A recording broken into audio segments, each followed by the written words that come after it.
کہ اس کا نفس جو ہے یہ گنہگار کا نفس ہے، کافر کا نفس نہیں۔ کافر ہوتا تو توبہ نہ کرتا۔ جب نفس اس مقام پہ پہنچ جائے تو وہ نفس امارہ نہیں، نفس لوامہ کہلاتا ہے۔ کیا کہلاتا ہے؟ وہ نفس کہ بندہ گناہ تو کرے لیکن اپنی گنہگاری پہ پشیمان، شرمندہ، آنسو بھی بہائے پھر توبہ کرے، پھر گناہ ہو جائے، پھر آنسو بہائے توبہ کرے، پھر گناہ ہو جائے۔ یہ ایسا نفس ہے کہ اس کی قسم بھی قرآن نے کھائی ہے، لا اقسم بالنفس اللوامہ۔ اگر اپنے گریبان میں جھانک کے دیکھو مسلمان تو تم تو اس نفس کے بھی لائق نہیں،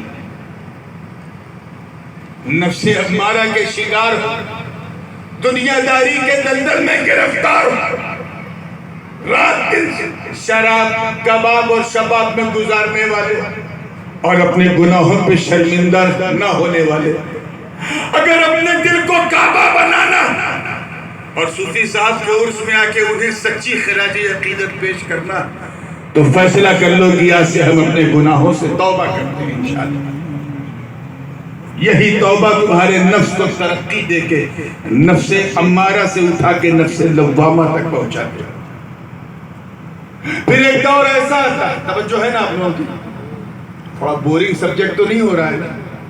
اتنی چٹپٹی تقریریں سننے کے آپ لوگ عادی ہو چکے ہیں کہ اب یہ سب لگتا ہے جیسے کسی درسگاہ میں بیٹھے۔ توجہ چاہیے، آئے ہو صوفی کے عرس میں تو صوفیانہ بات سنو، توجہ ہے۔ پھر ایک وقت ایسا آتا ہے کہ انسان اپنے گناہوں سے اوب جاتا ہے۔ کیا ہو جاتا ہے؟ بور ہو جاتا ہے۔ یعنی گناہ کرنا اس کے لیے اتنا آسان ہو جاتا ہے کہ گناہ کرتے کرتے کرتے کرتے ایک دن اس کا جو رگ ایمان ہے وہ گرم ہونے لگتا ہے، اندر سے اس کی آواز آتی کہ تم گناہ کرتا ہے پھر توبہ کرتا ہے، پھر گناہ کرتا ہے پھر توبہ کرتا ہے، معافی مانگتا ہے، ارے پکی توبہ کیوں نہیں کر لیتا؟ توبہ نصوح کیوں نہیں کر لیتا؟ توجہ چاہیے، وہ توبہ کیوں نہیں کر لیتا جس کے بعد گناہ کرنے کی کوئی گنجائش نہیں؟ حضور علیہ السلام فرماتے ہیں کہ توبہ نصوح ایسی توبہ ہے کہ توبہ کرنے والا گویا ایسے ہی ہے جیسے گائے کے تھن سے نکلا ہوا دودھ دوبارہ اس تھن میں نہیں ڈال سکتے، ایسے توبہ کرنے والا بندہ دوبارہ اس گناہ میں نہیں جا سکتا۔ جب انسان پکی توبہ کر لیتا ہے تو اب اپنی بری عادت کو سدھارے کیسے؟ وہ نماز پڑھنے لگتا ہے، روزہ رکھنے لگتا ہے، حج کرنے لگتا ہے، نیکیاں کرنے لگتا ہے، اچھی اچھی باتیں کرنے لگتا ہے، برے دوستوں کی سنگت چھوڑ دیتا ہے، خیرات کرتا ہے، صدقات کرتا ہے، عطیات کرتا ہے، اللہ کے نام پہ پیسے لٹاتا ہے۔ نیکی کرتے کرتے اس کا نفس اتنا پاک ہو جاتا ہے کہ اس کا نفس ترقی کر کے نفس لوامہ سے آگے بڑھ کے نفس ملہمہ بن جاتا ہے۔ کیا بن جاتا ہے؟ اسی کو صوفیاء کرام نفس مومنہ بھی کہتے ہیں۔ یہ مسلمانوں کا نفس ہے، مومنین کا نفس۔ قرآن پاک میں ہے فَأَلْحَمَهَا فُجُورَهَا وَتَقْوَاهَا۔ یہی نفس اس بندے کے سارے گناہوں کو ایسا دھو دیتا ہے جیسے دھوبی کپڑا پٹک پٹک کر کے گندگی صاف کر دیتا۔ کتنے ہو گئے؟ زور سے بولو۔ نفس امارہ، نفس لوامہ، نفس ملہمہ، اسی کو نفس مومنہ کہتے ہیں۔ یہ ہے مومنین کا نفس۔ اپنے گریبان میں جھانکو، کیا واقعی تمہارا نفس ایسا ہے کہ تم اپنے نفس کو مومن کہہ سکو؟ بالکل۔ برا مت ماننا، ہمارا حال یہ ہے کہ ہم صرف اس لیے مسلمان ہیں، برا نہ ماننا، کیونکہ ہمارے ابا مسلمان ہیں، دادا مسلمان تھے اس لیے ہم مسلمان ہیں۔ ہم بائی چوائس مسلم نہیں ہیں، بائی برتھ مسلم۔ مسلمان کے گھر میں پیدا ہوئے اس لیے مسلمان ہیں، اور کوئی خاص بات ہمارے اندر نہیں۔ ہم اس لیے مسلمان ہیں کیونکہ ہم لوگ عید کی سوئی کھانا نہیں چھوڑتے، محرم کا کھچڑا کھانا نہیں چھوڑتے، ربیع الاول کی سبیل پینا نہیں چھوڑتے، اور شب برات میں قبرستان بعد میں پہلے حلوہ کھانا نہیں چھوڑتے۔ ہم اس لیے مسلمان ہیں کیونکہ ہمارے ابا اماں نے ہمارا نام اردو میں رکھا، فارسی میں رکھا، عربی میں رکھا، حالانکہ ہندی میں رکھ سکتے تھے۔ اگر کسی مسلمان کا نام چندر پرکاش ہو تو کوئی فتویٰ نہیں، لیکن نہیں کیا بزرگوں نے، اللہ جانے کیوں نہیں کیا، بس یہی ایک پہچان رہ گئی۔ ہم صرف اس لیے مسلمان ہیں،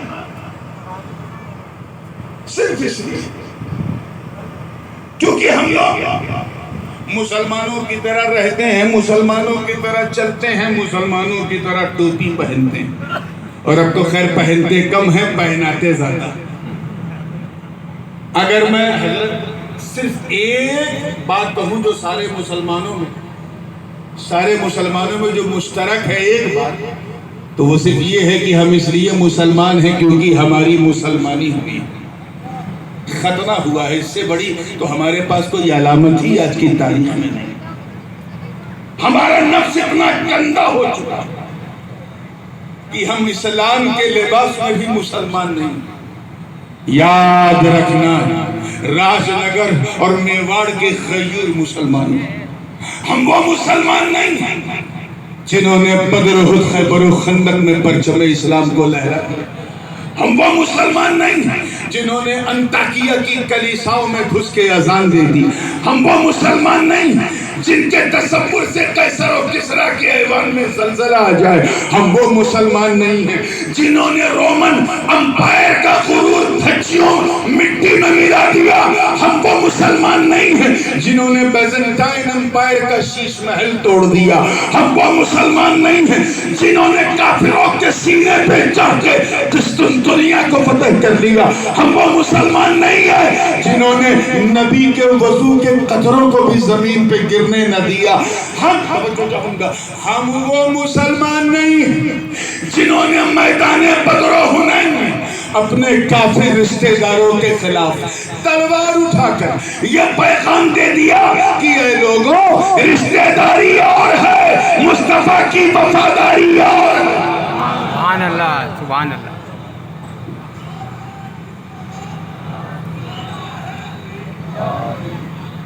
مجھے لگا کہیں آپ لوگ بور نہ ہو جائیں، اس لیے ایک تڑکا دے دوں۔ میں بھی اپنی عادت سے مجبور ہوں، فطری طور پہ تو میں خطیب یہی ہوں جو ابھی دکھایا میں نے، لیکن آج صوفی بننے کی کوشش کر رہا ہوں۔ توجہ چاہوں گا، تیار ہیں آپ لوگ؟ تو اچھے مسلمان بنو، اچھے مسلمان بنو، ایسے مسلمان بنو کہ غیر دیکھے تو کہے واہ، جب بندہ ایسا ہے تو مولا کیسا ہوگا، جب امتی ایسا ہے تو اس کا نبی کیسا ہوگا۔ ارے جب میواڑ کا صوفی ایسا ہے تو ناگور کا صوفی کیسا ہوگا۔ ایسے مسلمان بنو، تب جا کے آپ کا نفس ملہمہ بنے گا۔ بات سمجھ میں آ گئی؟ آئیے قدم اور آگے بڑھتے ہیں۔ پھر ایک دور ایسا کہ نیکی کرتے کیونکہ نفس ملہمہ ہو گیا تو نفس ملہمہ کا کام کیا ہے؟ صرف نیکی کرانا۔ نماز پڑھتے روزہ رکھتے سچ بولتے نیکی کرتے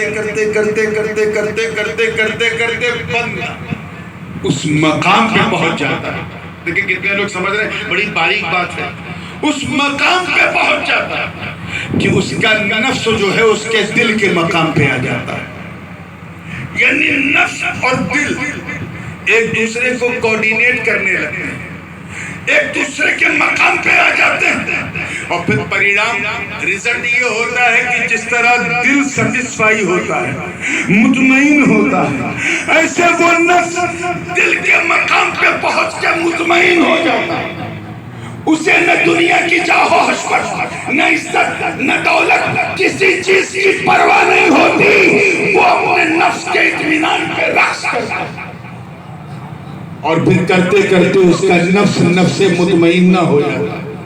اور جب نفس مطمئنہ ہو جاتا ہے تو آواز آتی ہے، یا ایتھا النفس المطمئنہ ارجعی الی ربک راضیۃ مرضیہ فادخلی فی عبادی وادخلی جنتی۔ اے نفس مطمئن، اے سنتشت نفس، لوٹا اپنے رب کی بارگاہ میں، شامل ہو جا رب کے بندوں میں، داخل ہو جا رب کی جنت میں۔ اتہاس گواہ ہے، تاریخ گواہ، 18 سال کا نوجوان جب آپ کے شہر میں آیا تھا، سنبل مراد آباد، بظاہر وہ ایک حافظ، ایک قاری، ایک مولوی بن کے آیا تھا، مگر آپ لوگوں کو نیکی کی تعلیم دیتے آپ امر بالمعروف نہیں بالمنکر کی تبلیغ کرتے حضرت سرکار مفتی آفاق صاحب کے فیوز و برکات کو اپنے سینے میں بٹھا کر ان کے کرم اور ان کے احسانات کا امین بن کے جب راج نگر کی گلیوں میں لوگوں کا اصلاح باطن، اصلاح قلب کر کے جب وہ تصوف کے منبر پہ بیٹھا تو بڑی چھوٹی عمر میں آواز آ گئی، اے صاحب جو مقام لوگ 80 سال تک پاتے ہیں تو نے 45 میں پا لیا، اب آ جا کے رب کی بارگاہ میں آ جا۔ سبحان اللہ یا رسول اللہ، زندہ باد، اللہ اکبر۔ جو لوگ 80 سال میں پاتے ہیں، اے صاحب وہ تو تجھے 45 میں مل گئے، اب آ جا 40-42 میں مل گیا، اے نفس مطمئن لوٹا اپنے رب کی بارگاہ۔ یہ دنیا اتنی گندی ہے، تیرے لائق نہیں، تیرا دل پاک تو تو وہاں جا جہاں تیرا دل مطمئن ہے۔ آج وہ اپنی قبر میں لے پورے اطمینان کے ساتھ جنت کی بہاروں میں گم ہو کر مقام راضیہ اور مرضیہ کی منزلیں طے کر رہا ہے۔ آج اس کا نفس صالح یہ آواز دے رہا ہے کہ اے میرے مریدوں گھبراؤ مت، اب میں پہلے سے زیادہ تم سے قریب ہوں۔ جب دنیا میں تھا تو جو آتا تھا وہ مجھے قریب پاتا تھا، اب میں برزخ میں ہوں، جو مجھے یاد کرے گا اپنے قریب پائے گا۔ سبحان اللہ سبحان اللہ۔ صوفیہ فرماتے ہیں یہ نفس مطمئنہ جو ہے یہ صالحین کا نفس ہے۔ زور سے بولو، کس کا نفس ہے؟ صالحین کا نفس، اللہ والوں کا نفس۔ اور اس نفس کہ جو متحملین ہوتے ہیں ان کی ایک پہچان بتا دوں پھر آگے بڑھیں۔ ان کی پہچان یہ ہے کہ وہ دنیا میں رہتے ہیں، زور سے بولو کہاں رہتے ہیں، لیکن دنیا کے نہیں رہتے۔ انہم یسکنون فی الدنیا ولا یکونون للدنیا، وہ دنیا میں رہتے ہیں، دنیا کے نہیں رہتے۔ ایسے ہی لوگوں کے بارے میں کہا گیا کہ ان کے صوفیانہ چہرے کو دیکھ کر انہیں بے وقوف مت سمجھو، یہ تم سے زیادہ عقل مند ہے۔ یہ اتنے عقل مند ہیں کہ انہوں نے دنیا میں رہ کے جو بزنس کیا ہے وہاں تک تو تیرا تصور بھی نہیں جا سکتا۔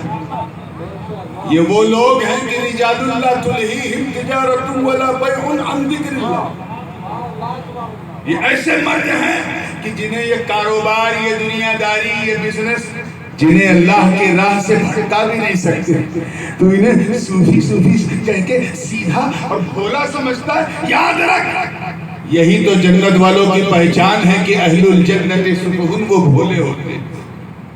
مگر حضور نے یہ بھی فرمایا اتقوا بفراست المؤمن، مومن کی عقل سے، اس کی ہوش مندی سے بچو، فَإِنَّهُ يَنظُرُ مِن نُورِ اللَّهِ، کیونکہ یہ اللہ کے نور سے دیکھتا ہے۔ یہ ہے نفس مطمئنہ والوں کا حال۔ یہ اگر کوئی پرانا سفید کرتا پہن کے چل رہا ہے، امامہ بالکل امامے کا کپڑا 1 سال سے نہیں دھلا، تو اسے ہلکے میں مت لو، وہ تم سے 10 گنا زیادہ ہوشیار ہے۔ اسے پتا ہے یہاں جب کچھ رہنا ہی نہیں ہے تو یہاں کے لیے کروں کیا، وہ کیوں نہ کروں جو اسے پسند ہے۔ اب ایک مثال دے دوں، میں جانتا ہوں یہ سب بڑی بھاری بھاری باتیں ہو جاتی ہیں، نوجوان بھی سمجھتے ہیں، بالکل آسان سی مثال دے۔ ایک چیز ہوتی ہے بیوٹی۔ مجھے یاد ہے میں نے کسی موقع کسی مسجد میں تقریر میں کہا تھا، سندرتا ایک چیز ہے، وشیشتا کیا ہے؟ بولو بھائی، یا پھر بھائی نعرے والی تقریر کرنی پڑے گا۔ اور ایک ہے واستوکتا۔ بہت غور سے سننا، آج میرا موڈ بہت، یہ جو بنا ہوا ہے صوفیانہ، یہ بھی بڑی مشکل سے بنتا ہے۔ میں جانتا ہوں جیسے میں کرسی سے اتروں گا خالص مولوی بن جاؤں گا، صوفی نہیں رہوں گا۔ اس لیے جتنا بولو غنیمت ہے، لے لو۔ آج پتہ نہیں کیوں یہ صوفی مجھ سے صوفیانہ بات کہلوا رہا ہے۔ توجہ ہے نا آپ لوگوں کی؟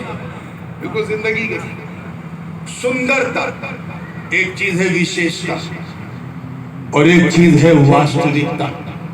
انگریزی میں کہوں بیوٹی، کوالٹی اینڈ ریالٹی۔ ان تینوں میں بنیادی فرق یہ کہ جو سندرتا ہے وہ سب سے پہلے جاتی ہے، اٹ گوز ویری کوئکلی۔ وشیشتا جو ہے وہ کچھ دیر تک رہتی ہے، اور جو چیز کبھی ختم نہیں ہوتی میرے دوستوں وہ واستوکتا ہے، وہ ریالٹی۔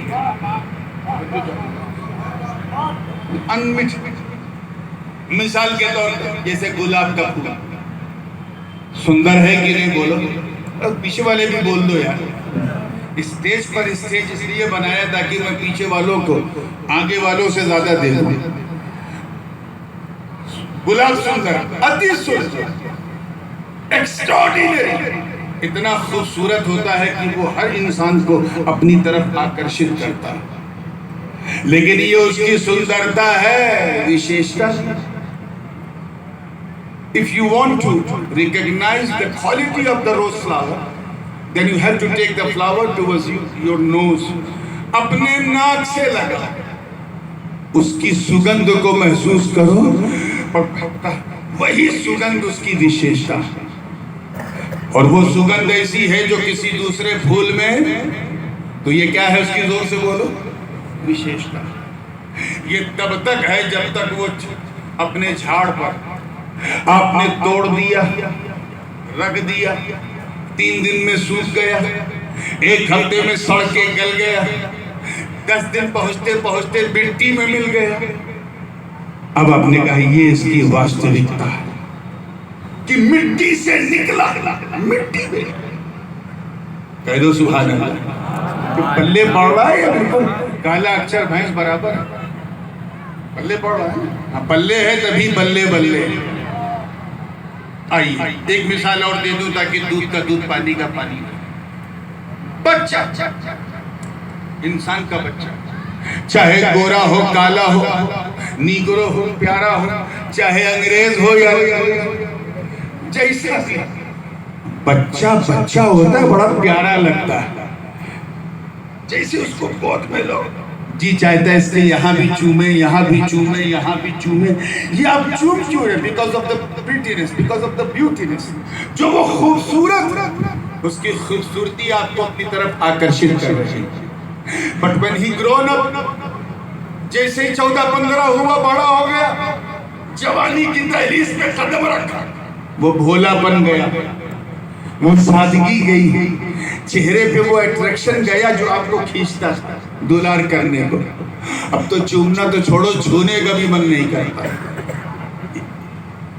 اب اس کی بیوٹی گئی، اس کی کوالٹی دیکھی جائے گی کہ وہ ہے کیا، وشیشتا کیا۔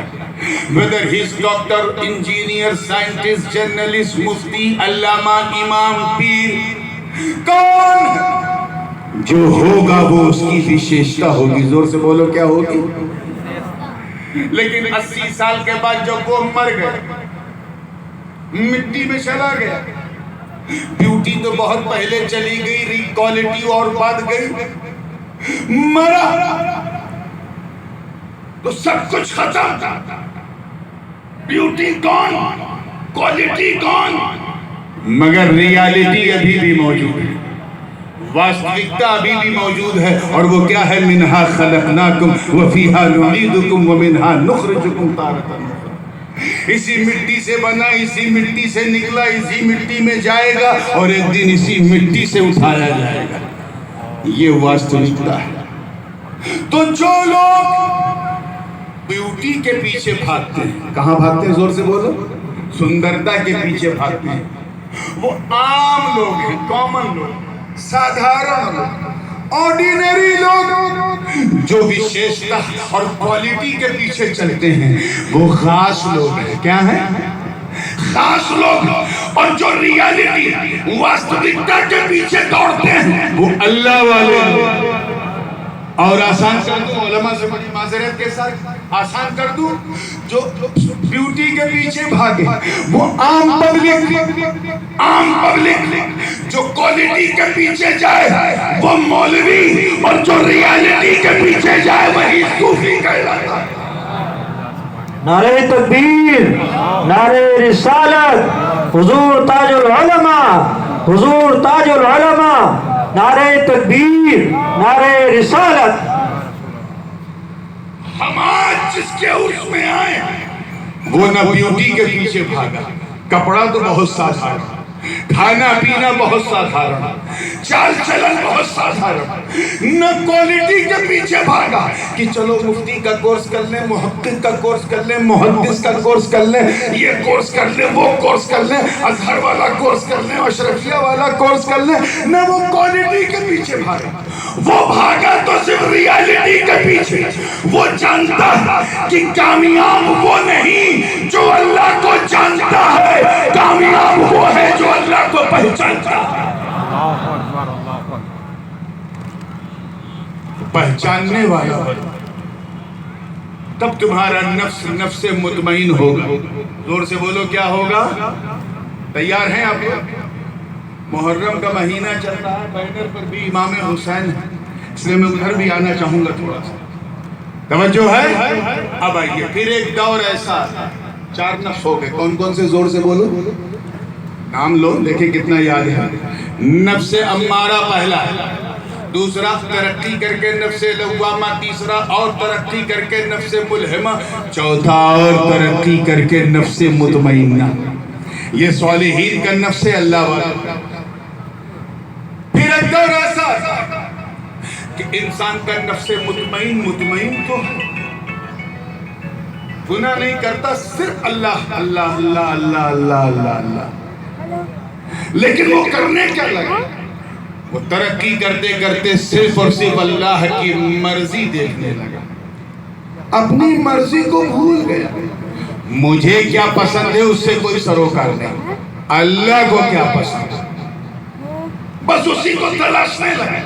چلتے پھرتے اٹھتے بیٹھتے کھاتے پیتے سوتے جاگتے، وہ صرف اور صرف اللہ کی رضا ہے۔ میں وہ کروں جس سے اللہ راضی ہو جائے۔ وہ نماز پڑھتا ہے تاکہ اللہ راضی ہو جائے، روزہ رکھتا ہے تاکہ اللہ راضی ہو جائے، حج کرتا ہے تاکہ اللہ راضی ہو جائے، زکوٰۃ دیتا ہے تاکہ اللہ راضی ہو جائے۔ صرف جنت کے لیے یہ سب نہیں کرتا بلکہ اللہ کو راضی کرنے کے لیے کرتا ہے۔ وہ غریب کو کھانا کھلا رہا ہے تاکہ اللہ راضی ہو جائے، شادی کر رہا ہے تاکہ سنت مصطفیٰ کے ذریعے اللہ راضی ہو جائے، اولاد پیدا کر رہا ہے تاکہ دین کا خادم بناؤں اور اللہ راضی ہو جائے، غریبوں کو کھلا رہا ہے تاکہ اللہ راضی ہو جائے، لوگوں کو بیعت کر رہا ہے تاکہ اللہ راضی ہو جائے، توبہ کرا رہا ہے تاکہ اللہ راضی ہو جائے۔ یعنی ہر لمحہ، ہر آن سب کچھ چھوڑ کے صرف اللہ، توجہ چاہوں گا، صرف اللہ کو راضی کرنے کی لگن اسے اس مقام پہ پہنچا دیتی ہے کہ اس کا نفس ترقی کر کے نفس مطمئنہ سے بھی آگے بڑھ کے نفس راضیہ بن جاتا ہے۔ کیا بن جاتا ہے؟ راضیۃ مرضیہ، راضیہ بن جاتا ہے۔ اب وہ نہیں کرتا جو اسے پسند ہے، وہ کرتا ہے جو اس کے مولا کو پسند ہے۔ کتنے ہو گئے؟ زور سے بولو، 5۔ Last but not the least, توجہ چاہوں گا زندگی کے ساتھ۔ پھر ایک دور ایسا آتا کہ اللہ کو راضی کرتے، دیکھیں کتنے لوگ کیچ کر رہے ہیں، اللہ کو راضی کرتے کرتے کرتے کرتے کرتے کرتے کرتے کرتے کرتے کرتے کرتے وہ اس مقام پہ پہنچ جاتا ہے، اس مقام پہ بالکل اس کو یوں سمجھو کہ جیسے ایک قطرہ آسمان کا، بڑا نازک موڑ ہے لیکن دیکھیں نبھاؤں گا، ایک قطرہ آسمان کا زمین پہ گرا تو ختم ہو گیا۔ زور سے بولو کیا ہو گیا؟ اور زور سے، بریانی باقی ہے لگتا ہے کہ کھا چکے تو بولو یار، من لگا کے بولو۔ ہاں تو بالکل زندگی کے ساتھ زمین پہ گرا اور ختم ہو گیا، لیکن ایک قطرہ اور جو ٹپکا آسمان سے مگر زمین پہ نہیں گرا، سمندر میں گرا۔ کہاں گرا؟ ختم وہ بھی ہو گیا، لیکن دونوں کے ختم ہونے میں فرق ہے. ایک ختم ہو کے فنش ہو گیا اور جو دریا میں گرا وہ مٹا تو ضرور مگر ایسا بچا کہ وہ ایک قطرہ دریا میں مل کر اب دریا نظر آنے لگا اور سب سے کہنے لگا کہ مجھے مٹانے کے لیے پورے دریا کو مٹانا پڑے گا. بلا تشبیہ بندے کا نفس راضی برضائے مولا قطرہ بن کے دریا میں گرا اور گر کے اعلان کیا کہ اب تو جب تک یہ دریا رہے گا تب تک قطرہ رہے گا. یہ نہیں کہ جب تک قطرہ تب تک دریا، جب تک دریا تب تک قطرہ.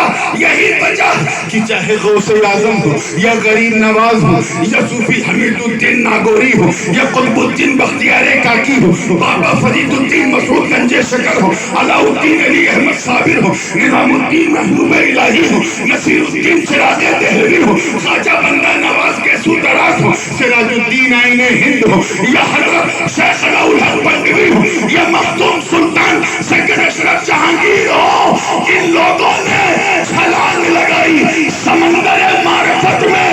اب جب تک دریا رہے گا ان کا جلوہ رہے گا. اللہ نعرہ تکبیر، نعرہ رسالت، شان اولیاء حضور تاج العلماء، نعرہ تکبیر، نعرہ رسالت. اور تھوڑا نعرہ لگا پانی. نعرہ تکبیر، نعرہ رسالت، علماء اہل سنت، فیضان صوفی اسحاق صاحب قبلہ، فیضان صوفی اسحاق صاحب قبلہ، حضور تاج العلماء، نعرہ تکبیر، نعرہ رسالت. اس بات کو فنش کرنے چلا تو وہ دور بھی آتا ہے صوفی کی زندگی میں. کس کی زندگی میں؟ ابھی محرم میں کوفی بہت سنا ہے، صوفی سنا. صوفی کی زندگی کہ جب اس کا نفس راضی ترقی کر کے نفس مرضیہ بن جاتا ہے. کیا بن جاتا ہے؟ راضیتم مرضیہ. راضیہ مرضیہ میں فرق جانتے کیا ہے؟ نفس راضیہ میں بندہ طالب ہوتا ہے، مولا مطلوب ہوتا ہے. نفس مرضیہ میں الٹا ہو جاتا ہے، بندہ ہی مطلوب بن جاتا ہے. اور آسان کر دوں آپ کی زبان میں، انسٹاگرام اور فیس بک والی بھاشا کہ نفس راضیہ میں بندہ لور ہے، مولا بھی لور ہے. بندہ پیار کرنے والا محب ہے، مولا محبوب ہے. اور نفس مرضیہ میں سسٹم پلٹ جاتا ہے، مولا محب ہو جاتا ہے، بندہ محبوب ہو جاتا ہے، بندہ اس کا پریتم ہو جاتا ہے. اور یہ وہ مقام ہے جس کے بارے میں حضرت ذوالنون مصری رحمۃ اللہ علیہ، آپ کا مزار قاہرہ میں گیا ہوں، فرماتے ہیں کہ 3 مثال دیتے، میں ایک ہی بات کر کے بات کو ختم کروں گا. حضرت ذوالنون مصری فرماتے ہیں کہ یہ جو مقام رضا ہے نا، یہ نفس راضیہ والے کو نہیں، نفس مرضیہ والے کو ملتا. اور یہ بڑا خاص مقام ہے. اس مضمون کو اگر آپ نے کیچ کر لیا تو محرم کے 12 دن میں کیا سنا سب سمجھ میں آ جائے گا. یہ جو مقام رضا ہے، یہ اتنا یونیک مقام ہے کہ یہ سب کو نہیں ملتا، ہر ولی کو نہیں ملتا.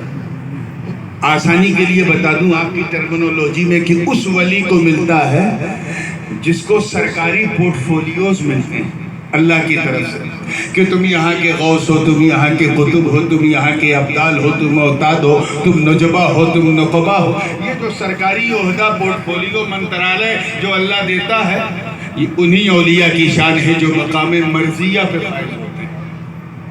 ان کی پہچان یہ کہ یہ رب کے محبوب ہوتے ہیں. زور سے بولو کیا ہوتے ہیں؟ حضرت ذوالنون مصری فرماتے ہیں کہ انہیں کرامت دکھانے سے روک دیا جاتا ہے. ترک الاختیار بمر القضاء، کہ قضا کی کڑواہٹ کے ساتھ اپنے اختیار کو چھوڑ دینے کا نام مقام رضا. نہیں سمجھے؟ جیسے ضرورت پڑ گئی ہے کرامت دکھانے کی، نہیں دکھائیں گے تو کام نہیں چلے گا. لیکن بندے نے اپنی کرامت کو چھپا لیا، نہیں دکھایا، یہی ہے مقام رضا۔ یہ صبر اور استقامت سے بھی بلند مقام ہے۔ صبر تمام بندہ کرتا ہے، یہ مقام رضا ہے، یعنی اس کڑواہٹ میں بھی مٹھاس محسوس کرتا ہے۔ بندہ جب صبر کرتا ہے تو صبر کرتا ہے، مٹھاس نہیں محسوس کرتا۔ جب مٹھاس اسے لگنے لگے صبر میں تو سمجھ جاؤ یہ مقام رضا پہ فائز ہو گیا۔ کچھ پلے پڑھ رہا، اب کافی پڑھ گیا ہوگا، اور نہیں پڑھا ہوگا تو میں ایک مثال دے دیتا ہوں تو انشاءاللہ دودھ کا دودھ، پانی کا پانی ہو گیا۔ بالکل آپ کے قریب یہ کوٹا سے آگے بڑھیں، بیہڑ کا علاقہ چنبل کا شروع ہوتا ہے، گوالیار جی، اور گوالیار کے حضرت غوث خواجہ غوث محمد گوالیار سلسلے شتاریہ کے بہت بڑے بڑے، آپ بھی مقام رضا پہ فائز تھے۔ اولیاء صدیقین میں تھے۔ کیا تھے اولیاء صدیقین؟ راجہ سندھیا جو تھا وہ ان کا بڑا پکا والا بھکت تھا، وہ آج کل کے اندھ بھکت والا نہیں، پکا بھکت تھا، دیوانہ تھا۔ تو اسی لیے اپنے محلے ہی میں آپ کی کٹیا خانقاہ اس نے بنائی تھی اور وہیں رہتا ہے۔ اچانک حکم ہوا، حضرت اللہ کی طرف سے حکم ہوا کہ اے غوث محمد اپنے پریوار سہید اب یہ محل چھوڑو، بلکہ یہ جگہ چھوڑو، بعد میں اور جاؤ فلاں مقام پہ میرے دین کا جھنڈا وہاں لہرا۔ خواجہ غوث محمد نے خواہش کی راجہ سے کہ مجھے جانا ہوگا، آدیش آ گیا ہے۔ تو اس راجہ نے کہا کہ دیکھیے آپ مجھ سے، میں آپ کے بغیر کیسے جیوت رہوں گا، لیکن جب آپ نے من بنا لیا ہے تو ٹھیک ہے، میں کیسے روکوں، لیکن میری ایک اچھا ہے اور وہ یہ ہے کہ میرے جو غلام ہیں، جو میرے سینک ہیں، وہ کم سے کم میری سیما تک آپ کو لے کے جائیں۔ کہ ٹھیک ہے۔ تو جہاں تک حضرت کی سیما تھی، حدود تھی، وہ سندھیا رجواڑے کی جو سیما تھی، وہاں تک سارے سینک ساتھ ساتھ گئے۔ اس کے بعد سینک واپس لوٹ آئے۔ خواجہ غوث محمد اپنے پریوار کو لے کے آگے بڑھے، 2 گاڑیوں میں پریوار، آپ کا بیٹا تھا، بہو تھی، بیٹی تھی، داماد تھا، بیوی تھی، بچیاں تھی، کچھ کام کرنے والے تھے، اور آپ کی ایک 9 سال، صرف 9 سال کی ایک نواسی تھی۔ تھوڑا دور آگے بڑھے کہ بیہڑ، چنبل کے بیہڑ سے ڈاکوؤں نے حملہ کر دیا، 400، اور ایک روایت ہے 500 ڈاکو تھے۔ زور سے بولو کئی ڈاکو تھے؟ میں یہ واقعہ سنا رہا ہوں صرف یہ مقام مرضیہ سنانے، ورنہ واقعہ سنانے کا سمے بالکل نہیں۔ 500 ڈاکو تھے۔ پھر کیا تھا، ڈاکو تو ڈاکو، حملہ کر دیا۔ آپ کے قافلے میں جتنی بھی چیز تھی، جو پایا ڈاکوؤں نے چورا لیا، ڈکیتی کر لیا، لوٹ لیا۔ اور یہ ڈکیتی کیا ہوتی ہے، لوٹ مار کیا ہوتی ہے، آج نہیں سمجھو گے تو کب سمجھو گے؟ جب میڈیا کھولو تو لوٹ مار ہی دکھ رہی، لوٹ لیا سب کچھ۔ حضرت خواجہ غوث محمد کرامت نہیں دکھا رہا، کیوں؟ کیونکہ مقام رضا، توجہ چاہوں گا، مقام رضا پہ جو بزرگ ہوتا ہے وہ صرف دین کی سربلندی کے لیے دکھا سکتا ہے، اپنے لیے نہیں، پرسنل ایشو کے لیے نہیں، پابند ہوتا ہے۔ اسی بیچ ایک ناقبت اندیش ڈاکو آپ کی 9 سالہ نواسی کے پاس پہنچا، اور کان میں جو سونے کی بالی تھی نواسی کے، اس بالی کو اس نے چھین لیا، کھینچا تو کان کی لو کٹ گئی۔ لو کا کٹنا تھا کہ خون کا پھوارہ بچی کے کان سے جاری ہو گیا۔ پھوارہ جاری ہونا تھا کہ بچی کا پورا کپڑا لہو لہان ہو گیا۔ یہ منظر دیکھا خواجہ غوث محمد گوالیار کو جلال آ گیا، ان کا مقام رضا ڈگمگا گیا۔ ایک ڈنڈا اٹھایا اور اسے ایسا گھمایا کہ 500 کے 500 ڈاکو ایک ہی جھٹکے میں ختم ہو گئے، مر گئے۔ ختم ہونا تھا کہ اچانک عاطف غیبی سے آواز آئی، اے غوث محمد یہ تو نے کیا کیا؟ عرض کیا مولا میری 9 سال کی نواسی کا خون اس کے کان سے بہ رہا ہے، مجھے برداشت نہ ہوا، مجھ سے غلطی ہو گئی، میرے مولا مجھے معاف کر دے۔ کہ وہ تو ٹھیک ہے، لیکن تو نے اتنے لوگوں کو مار دیا، سب کو سزا دے دی۔ عرض کیا بارے الہ وہ تو سب کافر تھے، کفار تھے، تیرے نافرمان بندے تھے اس لیے مار دیا۔ آواز آئی وہ جو بھی تھے تو میرے بندے، میں رب المسلمین نہیں رب العالمین، میں اسے بھی کھلاتا ہوں جو مجھے مانتا ہے، اسے بھی کھلاتا ہوں جو مجھے نہیں مانتا، میں سب کا رب ہوں۔ تو نے اتنا بڑا نرسنہار کر دیا، ایک جھٹکے میں سب کو مار دیا۔ اتنا افسوس ہوا حضرت خواجہ غوث محمد کو کہ روتے رہے، گڑ گڑاتے رہے، رب کی بارگاہ میں معافی مانگتے رہے، آخر روتے روتے روتے روتے اللہ کے رحم و کرم کو جوش آیا اور آپ پھر اسی مقام رضا پہ فائز ہو گئے، پھر اسی مقام رضا پہ فائز ہو گئے۔ اب سمجھ میں آیا کہ سب کچھ لٹنے کے بعد، مٹنے کے بعد آقا حسین نے کربلا میں کرامت کیوں نہیں دکھائی؟ اب سمجھ میں آیا، عباس کے بازو کٹ گئے، حسین نے کرامت نہیں دکھائی، قاسم کی جوانی لڑ گئی، حسین نے کرامت نہیں دکھائی، علی اکبر کا خلاشہ خون میں نہا گیا، حسین نے کرامت نہیں دکھائی، یونو محمد کا بچپن چھن گیا، حسین نے کرامت نہیں دکھائی، جناب علی اصغر کا بچپن چھین لیا گیا، حسین نے کرامت نہیں دکھائی۔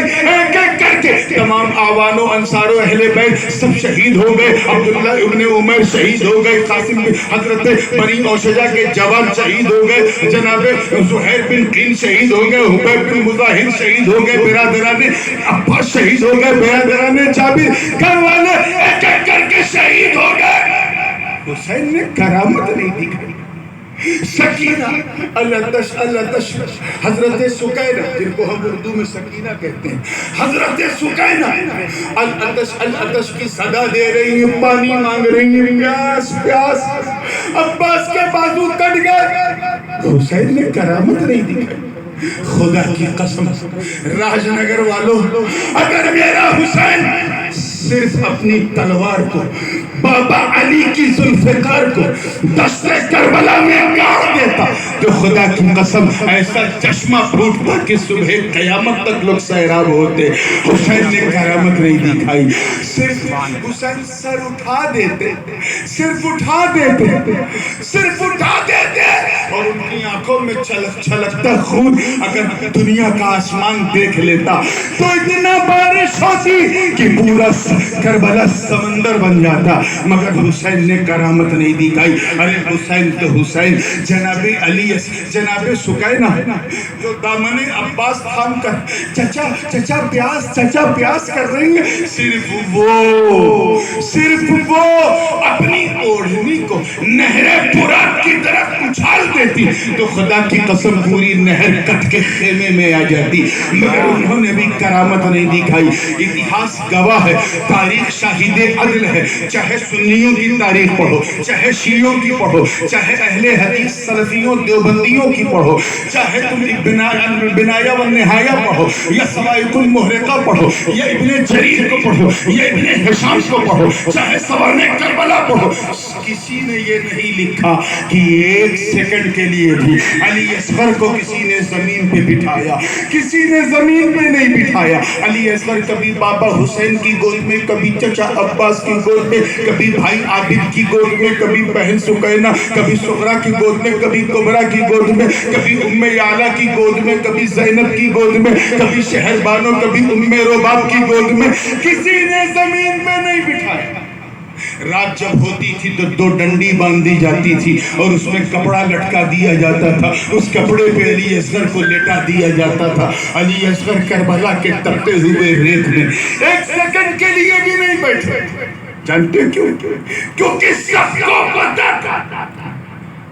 کو پتا تھا یہ حسین کا مقام رضا جاچا جا رہا ہے۔ حسین کا مقام رضا کیا ہے؟